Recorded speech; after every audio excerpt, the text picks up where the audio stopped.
আসসালামু আলাইকুম সুপ্রিয় শিক্ষার্থীবৃন্দ, আশা করি তোমরা সবাই ভালো আছো। আমরা 2021 সালের এসএসসি পরীক্ষা অংশগ্রহণকারী শিক্ষার্থীদের জন্য যে অ্যাসাইনমেন্টটা দেওয়া হয়েছে উদ্ভিদ বিজ্ঞান বিষয়ে, সেই অ্যাসাইনমেন্টটি নিয়ে আজকে একটু আলোচনা করব। আমরা ইতিমধ্যে বেশ কয়েকটি ক্লাসের অ্যাসাইনমেন্টের উপরে ক্লাস নেওয়া হয়েছে। আশা করি তোমরা সেই ক্লাসগুলো দেখেছো। সেই ভিডিওগুলো দেখলে তোমরা বুঝতে পারবে যে তোমাদের খাতার কভার পেজ কেমন হবে, কি কি লিখতে হবে এবং খাতাটার মার্জিন কোথায় হবে না হবে বা বোথ সাইডে লিখতে পারবে কি না পারবে, সে বিষয়গুলো সব কিছুই স্যাররা বলে দিয়েছেন।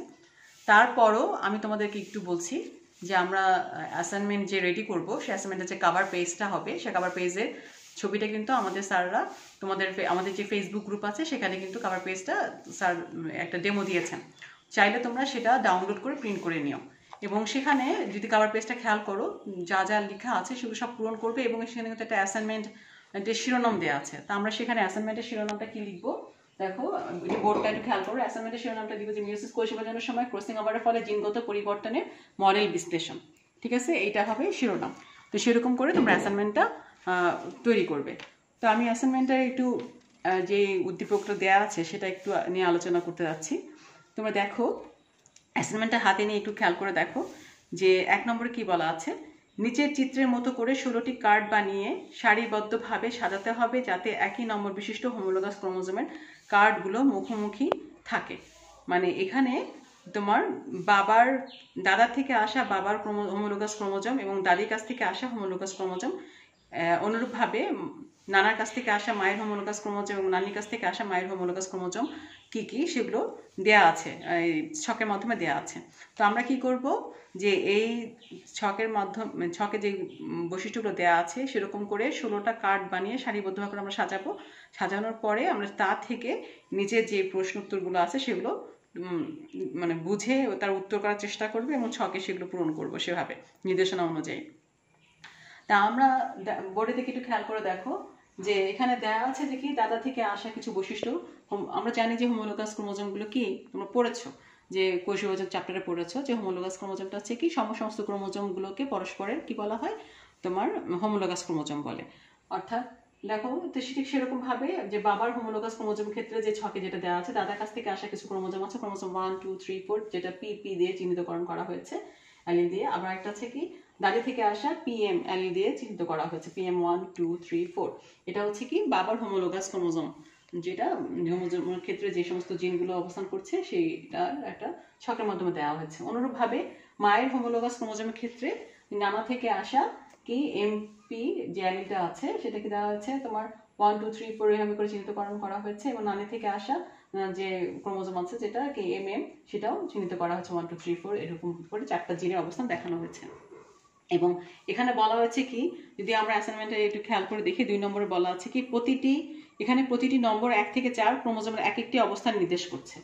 এক একটি যে 1 থেকে 4 এগুলো একটা অবস্থান, মানে এটা একটা অবস্থান কি এইপিপি যে বৈশিষ্ট্যটা প্রকাশ করছে রক্ত চর্বি বেশি, এইটা 1 নম্বর জিনে অবস্থান, মানে 1 নম্বর ক্রোমোজোমের 1 নম্বর জিন। এটা চিত্রভাবে এটা 2 নম্বর 3 নম্বর 4 নম্বর এইভাবেই বোঝানো হয়েছে। আর কি আছে, আর সেই নম্বরের নিচে থাকা কথাটি হলো সেই ক্রোমোজোমের সেই অবস্থানে থাকা জেনেটিক সংকেত কর্তৃক নির্ধারিত বৈশিষ্ট্য। এবং এই বৈশিষ্ট্যটা কি যে 1 নম্বর, আমি যদি বলি যে ক্রোমোজোমের 1 নম্বর অবস্থানে যে জিনটা অবস্থান করছে তার বৈশিষ্ট্যটা কি, সেটা রক্তে চর্বি বেশি, এই বৈশিষ্ট্যটা প্রকাশ করবে। অনুরূপভাবে দাদি থেকে আসা যদি পিএম 1 যে 1 যে জিনটা অবস্থান করছে সেটা কি বৈশিষ্ট্য প্রকাশ করবে, রক্তে চর্বি কম, এই বৈশিষ্ট্যটা প্রকাশ করবে। এটাই বোঝানো হয়েছে। এখানে খেয়াল রাখতে বলা হয়েছে, যেটা বিশেষ দ্রষ্টব্য হিসেবে দেওয়া হয়েছে, যে ক্রোমোজোমের একটি অবস্থানে থাকা কোনো একটি জিন সাধারণত অন্য আরো অনেকগুলো জিনের সাথে মিলে একটি বৈশিষ্ট্য নির্ধারণ করে, এতে পরিবেশেরও প্রভাব থাকে। তবে বোঝার সুবিধার্থে এখানে একটি অবস্থানে একটি বৈশিষ্ট্য থাকে এবং পরিবেশের প্রভাব নগণ্য এমনটা ধরে নেওয়া হয়েছে। আমাদের এই অ্যাসাইনমেন্টটা তৈরি করার ক্ষেত্রে সুবিধার জন্য এখানে ধরে নেওয়া হয়েছে যে একটা জিনই একটা মাত্র বৈশিষ্ট্য প্রকাশ করে, এরকম করে ধরে নিয়ে অ্যাসাইনমেন্টটা সহজ করার জন্য আর কি এটা বলা হয়েছে। তো এখন আমরা এই যে এই ছকটা দেওয়া হয়েছে, এই ছকের আলোকে আমাদের এই অ্যাসাইনমেন্টটা তৈরি করতে হবে।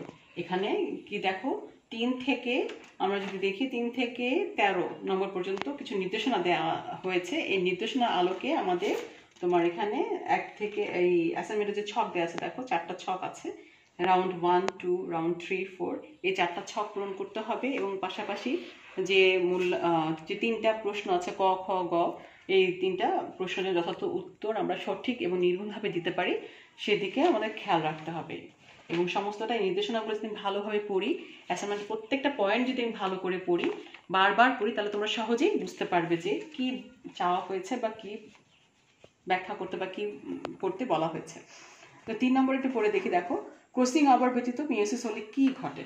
ক্রসিং ওভার যদি না ঘটে তাহলে কি হবে সেটাই এই 3 নম্বর 3, 4, এই 5, 6 এই ধাপগুলো যদি আমরা পড়লে আমরা এই উত্তরটা দিতে পারবো।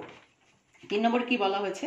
বাবার দুটি হোমোলোগাস ক্রোমোজোম থেকে যে কোনো একটি ক্রোমোজোম একবারে কোনো একটি পুংগামিটে যেতে পারে। বাবার দুটি হোমোলোগাস ক্রোমোজোম, দেখো বাবার দুটি হোমোলোগাস ক্রোমোজোম কোনটা? এই যে এটা আর এটা, এটা হচ্ছে বাবার হোমোলোগাস ক্রোমোজোম। হ্যাঁ, অনুরূপভাবে মায়ের হোমোলোগাস ক্রোমোজোম হচ্ছে এই যে উপরেরটা নিচেরটা, যেটা নানা থেকে আসে নানা থেকে আসে, এটা হচ্ছে হোমোলোগাস ক্রোমোজোম মায়ের ক্ষেত্রে, আর বাবার ক্ষেত্রে হচ্ছে এরকম একটা হোমোলোগাস ক্রোমোজোম। এখন 3 নম্বরে বলা হয়েছে দেখো যে বাবার দুটি হোমোলোগাস ক্রোমোজোম থেকে যে কোনো একটি ক্রোমোজোম একবারে কোনো একটি পুংগামিতে যেতে পারে। যে কোনো একটি ক্রোমোজোম হতে পারে এই পিপি এই ক্রোমোজোমটা যেতে পারে, অথবা পিএম এই ক্রোমোজোমটা যেতে পারে। যে কোনো একটা ক্রোমোজোম কি যেতে পারে বাবার ক্ষেত্রে। মায়ের স্ত্রী গ্যামেটের ক্ষেত্রেও একই কথা প্রযোজ্য। মায়ের স্ত্রী গ্যামেট কোনটা? এই যে ধরো এটা এমপি এবং এমএম, এই দুইটার মধ্যে যে কোনো একটা স্ত্রী গ্যামেটে যেতে পারে। তারপর কি বলেছে? কোনটি যাবে তা দৈব চয়নের ভিত্তিতে নির্ধারণ করার জন্য একটি কয়েন টস করতে হবে। এখন এই বাবার হোমোলোগাস ক্রোমোজোম যে দুটো যে ক্রোমোজোম আছে, মায়ের যে হোমোলোগাস ক্রোমোজোম দুটো আছে, তার মধ্যে কোনটা যাবে? এমপি যাবে না এমএম যাবে, বাবার ক্ষেত্রে পিপি যাবে না পিএম যাবে, সেটা নির্ধারণ করবো আমরা কয়েন টস করে। ঠিক আছে, দৈব চয়নের ভিত্তিতে আমরা যদি একটা কয়েন টস করি, টস করলে যদি হেড পড়ে, এখানে কিন্তু এটা বলে দেওয়া আছে, নির্দেশনা দেওয়া আছে, যদি টসে যদি হেড পড়ে তাহলে পিপি ক্রোমোজোমটি পুংগামিতে যাবে। টসে যদি হেড পড়ে, ধরলাম আমি টসে হেড পড়লো, হেড যদি টসে পড়ে তাহলে পুংগামিট হবে কোনটা? টসে যদি হেড পড়ে তাহলে পুংগামিট কোনটা যাবে? পিপি যাবে, এই যেটা যাবে পিপি। ঠিক আছে, এই সেটটা তাহলে ধরলাম। আচ্ছা, তা আবার কি বলেছে? টসে যদি হেড পড়ে তাহলে পিপি ক্রোমোজোমটি পুংগামিটে যাবে বলে ধরে নিতে হবে, অথবা যদি টেইল পড়ে তাহলে পিএম ক্রোমোজোমটি পুংগামিটে যাবে বলে ধরে নিতে হবে।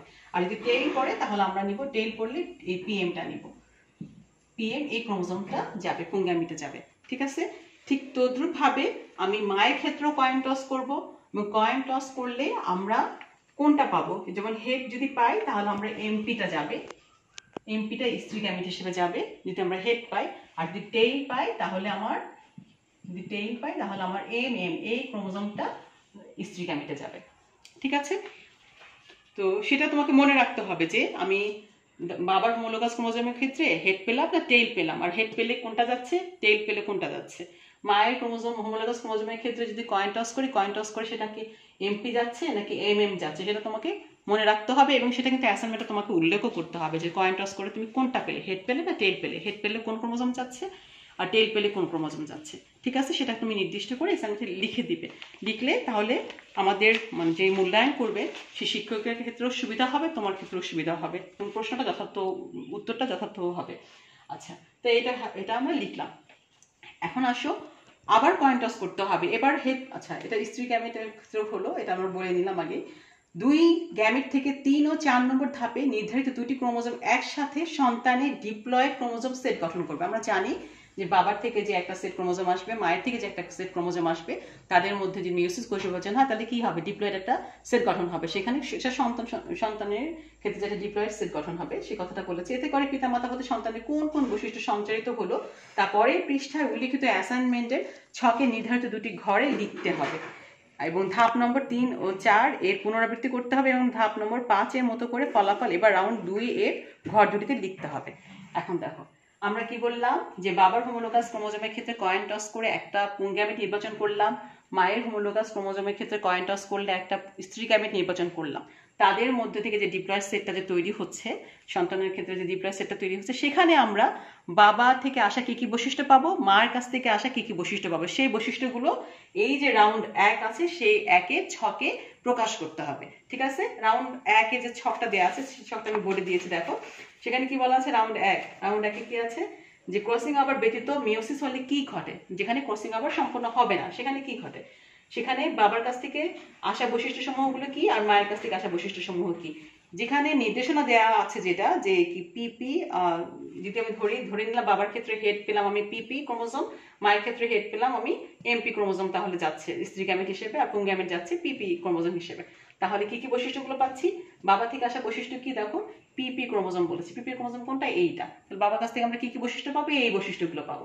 এই যে 1 2 3 4 যে জিনে যে বৈশিষ্ট্যগুলো দেওয়া আছে, এই বৈশিষ্ট্যগুলো আমরা পাবো কি বাবার কাছ থেকে আসা বৈশিষ্ট্য সন্তানের ক্ষেত্রে। আবার অনুরূপভাবে মায়ের কাছ থেকে আসা বৈশিষ্ট্য সমূহগুলো কি কি? আমরা মায়ের ক্ষেত্রে কি পেয়েছিলাম? হেড পেয়েছি। হেড হেড হলে আমাদের স্ত্রী গ্যামেট হিসেবে কি যাবে? এমপি যাবে। এমপিটা দেখো খেয়াল করো, এই যে এমপি। এমপিতে তাহলে কি কি বৈশিষ্ট্য আছে? 1 2 3 4 জিনগুলোতে দেখো যাচ্ছে রক্ত চর্বি কম, সোজা চুল, নিরাবচক, শান্ত। এই যে এই বৈশিষ্ট্যগুলো যাবে। তাহলে আমি এভাবে রাউন্ড 1টা কমপ্লিট করে ফেলবো। ঠিক অনুরূপভাবে রাউন্ড 2টাও আমি এভাবে কমপ্লিট করবো। আমি আবার কয়েন টস করবো, বাবার ক্ষেত্রে কোন গ্যামেট পেলাম, মায়ের ক্ষেত্রে কোন ক্রোমোজোম পেলাম যেটা স্ত্রী গ্যামেট হিসেবে যাবে, এবং তাদের যদি ক্রসিং আবার না হয় তাহলে আমরা সন্তানের ক্ষেত্রে বাবার কি বৈশিষ্ট্য পাবো, মার কি বৈশিষ্ট্য পাবো, সেগুলো ঠিক অনুরূপভাবে রাউন্ড 2 এর এই ছকটা আমরা পূরণ করে নিব। ঠিক আছে? তাহলে আশা করি তোমাদের 1 এবং রাউন্ড 2 এগুলো বুঝতে কোনো সমস্যা হয়নি, যে যা চাওয়া হয়েছে তার জন্য আমরা সঠিকভাবে লিখতে পারি, নির্ভুলভাবে লিখতে পারি। আশা করি তোমরা পারবে। এবার আসো যে ক্রসিং পরের অংশটা যেটা আছে সেটা হচ্ছে কি, যে ক্রসিং ওভার সহ মিউসিস হলে কি ঘটে। এখন আমরা সেটা একটু পড়ে দেখি। এখন আমরা তো কিছুক্ষণ আগে দেখলাম যে মিউসিস ব্যতীত ক্রসিং ওভার ব্যতীত মিউসিস হলে কি ঘটে, সেই বৈশিষ্ট্যগুলো আমরা এই ছকের মাধ্যমে তুলে ধরলাম রাউন্ড 1 এবং রাউন্ড 2-তে। এখন আসো রাউন্ড 3-এ যে প্রশ্নটা, 3-এর যে ছক আছে, 3-এর ছক এবং 4-এর ছকটা কিভাবে পূরণ করবো, তার জন্য আমাদেরকে দেখতে হবে অ্যাসাইনমেন্টটা। দেখো খেয়াল করে যে ক্রসিং ওভার সহ মিউসিস হলে কি ঘটে। 7 নম্বর যে নির্দেশনাটা আছে সেখানে কি আছে দেখো, ক্রসিং ওভার আগে ঘটবে, তারপর যে কোনো একটি হোমোলোগাস ক্রোমোজোম গ্যামেটে যাবে। আমরা জানি কি যে ক্রসিং ওভার আগেই হয় এবং তারপরে কি হচ্ছে যে হোমোলোগাস ক্রোমোজোমটা গ্যামেটে যাবে। ক্রসিং ওভার ক্রোমোজোমের 4টি অবস্থানে যে কোনো একটি ঘটতে পারে, ক্রসিং ওভার যে কোনো জায়গায় হতে পারে। এখানে 4টা জিন দেওয়া আছে 1 2 3 4 যে ক্রোমোজোমের মধ্যে দেখানো হয়েছে। এখন দেখা যাচ্ছে ক্রসিং ওভার কি তোমার 1 নম্বর অবস্থানে হতে পারে, 2ও হতে পারে, 3ও হতে পারে বা 4ও হতে পারে। এখন কিভাবে হবে আমরা সেটা বুঝবো কি করে? দেখো এখানে বলা আছে ক্রোমোজোম জোড়াটি বাবার ক্ষেত্রে প্রথমে বাবার ক্রোমোজোম জোড়াটি পিপি ও পিএম বিবেচনা করতে হবে। পিপি ও পিএম বাবার ক্ষেত্রে, এই যে বাবার ক্ষেত্রে আমরা জানি তো বাবার ক্ষেত্রে হোমোলোগাস ক্রোমোজোম কি ছিল? পিপি ছিল এবং পিএম ছিল। পিপি ও পিএম বিবেচনা করতে হবে, পরপর 2বার কয়েন টস করতে হবে। আমরা 2বার কয়েন টস করব এবং 2বার কয়েন টস করলে কি হবে দেখো, কারো ক্ষেত্রে দেখা যেতে পারে যে 2বারই হেড পড়তে পারে, আবার কারো ক্ষেত্রে আগে হেড পরে টেল পড়তে পারে, আবার কারো ক্ষেত্রে আগে টেল পরে হেড পড়তে পারে, অথবা 2বারই টেল পড়তে পারে। এক একজনের ক্ষেত্রে এক এক রকম হতে পারে। আমরা কিন্তু যখন কয়েন টস করবো তখন কিন্তু কারোর সাথে কারো মেলার কথা না, হ্যাঁ, যে কারণ সবার তো একরকম পাওয়া যাবে না কয়েন টস করার ক্ষেত্রে, তখন দেখা যাবে কি এটা ভিন্ন আসতে পারে। তো যদি আমরা দেখি যে 2বারই হেড পড়ে তাহলে আমরা ধরে নিব যে অবস্থান 1-এ তোমার ক্রসিং ওভার সম্পন্ন হবে। আর যদি আগে হেড পরে টেল পড়ে, যে যদি 2বারই হেড পড়ে তাহলে কি 1 নম্বরে তোমার কি অবস্থানে ক্রসিং ওভার হবে। যদি 1 নম্বর ক্রসিং ওভার হয় তাহলে কি হবে, পিএমটা উপরে চলে যাবে আর পিপিটা কি নিচে চলে আসবে। যে 1 নম্বর অবস্থানে এক্সচেঞ্জ হবে। আমরা তো জানি যে ক্রসিং ওভার মানে হচ্ছে কি এক্সচেঞ্জ করা, মানে পিপিটা এই অবস্থানে চলে আসবে আর এটা এই অবস্থানে চলে যাবে। এটা তো হচ্ছে ক্রসিং ওভার, তাই না? আচ্ছা, আবার যদি আগে হেড পরে টেল পড়ে তাহলে অবস্থান 2-এ ক্রসিং ওভার হবে। 2-এ ক্রসিং ওভার হবে কি, যদি আগে হেড পরে টেল পড়ে তাহলে 2 নম্বরে হবে ক্রসিং ওভার। 2 নম্বর হলে হবে কি পিএমটা উপরে যাবে আর পিপিটা 2 নম্বর অবস্থানে যেটা ছিল সেটা আবার এখানে চলে আসবে। এভাবে কি অবস্থান বিনিময় হবে। ঠিক অনুরূপভাবে আগে টেল পরে হেড হলে অবস্থান 3-এ, আগে হেড পরে টেল অবস্থান 3-এ হলে কি করবো আমরা, পিপি যে 3 নম্বর অবস্থানে ছিল সেটা এই 3 নম্বর অবস্থানে চলে আসবে আর এ চলে যাবে উপরে চলে যাবে, মানে এ নিচে আসবে এ উপরে চলে যাবে। এই একই অবস্থানে তাদের বিনিময় হবে, জিন বিনিময় হবে। আর 2বারই যদি টেল পড়ে তাহলে কি হবে, অবস্থান নম্বর 4-এ, তাহলে 4-এ যে এক্সচেঞ্জ হবে, এই পিএমটা এখানে চলে আসবে আর পিপিটা এখানে চলে আসবে। অর্থাৎ আমরা কয়েন টসের উপর ডিপেন্ড করে বুঝবো যে এই ক্রসিং ওভারটা জিনের কোন অবস্থানে সম্পন্ন হবে। আচ্ছা, এরপরে দেখা যাক কি লেখা আছে 8-এ। ধরা যাক আগে হেড পরে টেল পড়লো, তাহলে অবস্থান নম্বর 2-এ ক্রসিং ওভার ঘটবে। এজন্য বাবার পিপি 2 অবস্থানের কার্ডটিকে পিএম 2 অবস্থানের কার্ডের সাথে জায়গা বদল করে দিতে হবে। এই যে এটা কথা বলা আছে, যদি এইটা পিএমটা 2-এ চলে যাবে, এইখানে আসবে আর এটা এই নিচে চলে আসবে, সে কথাটা বোঝানো হয়েছে। আচ্ছা, বদল করে দিতে হবে। এটি ওই হোমোলোগাস ক্রোমোজোম 2 নম্বর অবস্থানে ক্রসিং ওভার হিসেবে গণ্য হবে। ধাপ নম্বর 1 উল্লিখিত চিত্র অনুসারে তখন PP2 নিচের ক্রোমোজোম অংশ হয়ে যাবে এবং PM2 উপরের ক্রোমোজোমের অংশ হয়ে যাবে। টসে যদি শিক্ষার্থীরা অন্য কোনো অবস্থান নম্বরে আসে তাহলে সেই অবস্থানে একইভাবে ক্রসিং ওভার ঘটাতে হবে, অর্থাৎ কয়েন টসের উপর এটা ডিপেন্ড করে তোমরা ক্রসিং ওভারটা সম্পন্ন করবে। উপরে 7 ও 8 নম্বর ধাপের অনুরূপভাবে মায়ের হোমোলোগাস ক্রোমোজোম জোড়ায় ক্রসিং ওভার ঘটাবে। ঠিক একইভাবে আমরা যে এই 8 নম্বরটা যেভাবে সম্পন্ন করলাম ঠিক অনুরূপভাবে 9 নম্বর যেটা আছে সেটাও কিন্তু এই মায়ের ক্ষেত্রে করতে হবে। মায়ের ক্ষেত্রে আমরা দেখতে হবে দুবার হেড পড়ে কিনা বা দুবার টেল পড়ে কিনা, আগে টেল পরে হেড অথবা পরে টেল আগে হেড এরকম হয় কিনা সেটার উপর ডিপেন্ড করে আমরা এখানেও ক্রসিং ওভার সম্পন্ন করব। ঠিক আছে? আচ্ছা, তাহলে আমরা কি দেখতে পাচ্ছি, আমি এখন রাউন্ড 3টা সম্পন্ন করব। আচ্ছা, 10-এ কি বলা হয়েছে, ক্রসিং ওভার ঘটার ফলে পরিবর্তিত ক্রোমোজোম সমূহ থেকে 3 ও আচ্ছা উপরে 7 ও 8 নম্বর ধাপের অনুরূপভাবে মায়ের হোমোলোগাস ক্রোমোজোম জোড়ায় ক্রসিং ওভার ঘটাতে হবে। ক্রসিং ওভার ঘটার ফলে ধরো ক্রসিং ওভার ঘটলো, মায়ের ক্ষেত্রে বাবার ক্ষেত্রে ঘটলো, মায়ের ক্ষেত্রে ঘটলো, ক্রসিং ওভার সম্পন্ন হলো। আমি সেটা একটু দেখাচ্ছি। এই রাউন্ড 3টা যেটা পূর্ণ করবো সেখানে দেখাচ্ছি কি বাবার ক্ষেত্রে আমরা ধরলাম দুইবারই হেড পেলাম। দুইবার যদি হেড পায় তাহলে কি অবস্থান নম্বর 1-এ ক্রসিং ওভার ঘটবে। এই বাবার ক্ষেত্রে দেখাচ্ছি ক্রসিং ওভার কি এভাবে ঘটছে, যে বাবার ক্ষেত্রে দাদা দাদি আছে, এখানে কি হচ্ছে তোমার ক্রসিং ওভার 1-এ হচ্ছে যে PM-টা নিচে ছিল সেটা উপরে চলে আসছে আর PP-টা উপরে ছিল সেটা নিচে চলে আসছে। এটা হচ্ছে বাবার ক্ষেত্রে ঘটলো। ঠিক অনুরূপভাবে মায়ের ক্ষেত্রেও ঘটবে। মায়ের ক্ষেত্রে যদি এখানে হয়, যদি ধরি আমি যে সেখানে দুইবারই টেল পড়েছে, তাহলে আমি কি দেখাবো, দেখো ধরলাম দুইবারই টেল পড়ে, দুইবার যদি টেল পড়ে হেড পড়ে তাহলে অবস্থান 1-এ ক্রসিং ওভার সম্পন্ন। যদি 1-এ হয় তাহলে কি হবে, এই উপরে MM-টা এখানে চলে আসবে আর MP-টা এখানে চলে আসবে। তার মানে অর্থ হচ্ছে কিরকম হবে, MM MP MP MP এটা, আর এখানে হচ্ছে কি MP MM MM MM। এই হচ্ছে অবস্থান 3 2 1 1 2 3 4।